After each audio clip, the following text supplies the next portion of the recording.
Que Dieu vous bénisse. Merci d'être fidèle à notre programme de prière de 21 jours. Nous voulons que le Saint-Esprit transforme notre vie.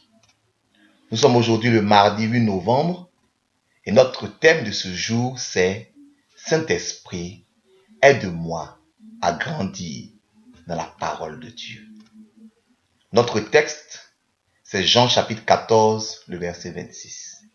Mais le consolateur, l'Esprit Saint, que le Père enverra en mon nom, vous enseignera toutes choses et vous rappellera tout ce que je vous ai dit.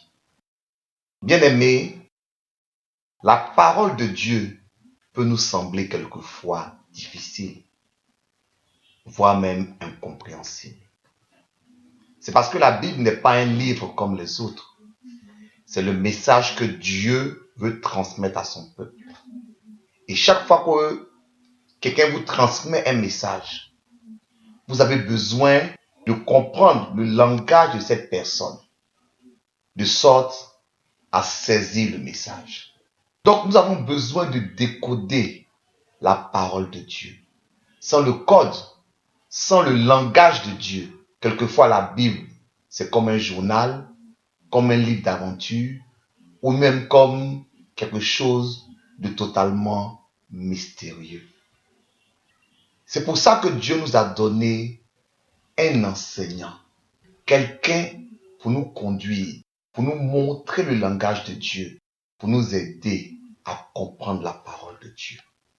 C'est le Saint-Esprit. C'est notre professeur.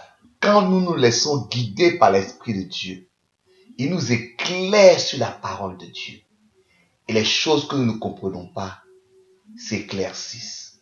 Et nous recevons la révélation de Dieu.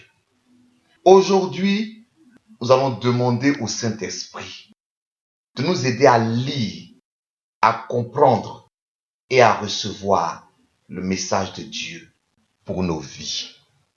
Voici donc les 3 points de prière pour ce jour. Point numéro 1.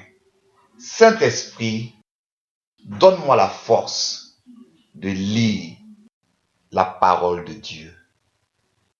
Dans Proverbes chapitre 1, le verset 23, le Seigneur dit, « Voici, je répandrai sur vous mon esprit et je vous ferai connaître mes paroles. » Quand nous invoquons le Saint-Esprit, il peut nous donner cette force-là de connaître la parole de Dieu.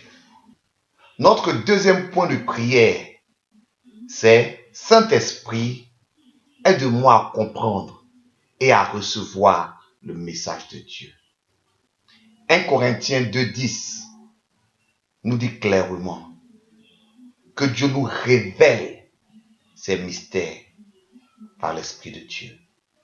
Car il est dit que l'Esprit sonde tout, même les profondeurs de Dieu. Nous devons donc rentrer dans la révélation de la parole de Dieu par le Saint-Esprit. Point numéro 3. Saint-Esprit, brise toute opposition à ma vie de méditation et de lecture de la parole de Dieu. Ézéchiel 36, 27 nous dit, « Je mettrai mon esprit en vous et je ferai en sorte que vous observiez et pratiquiez mes lois. » Donc l'Esprit de Dieu va faire en sorte, même s'il doit combattre nos adversaires, pour que la parole de Dieu soit imprégnée dans notre vie. Nous prions pour la force de lire la parole de Dieu. Nous prions pour que nous puissions comprendre cette parole. Et nous prions pour que tout ce qui s'oppose à notre vie de lecture de la parole soit brisé. Que Dieu vous bénisse. À demain.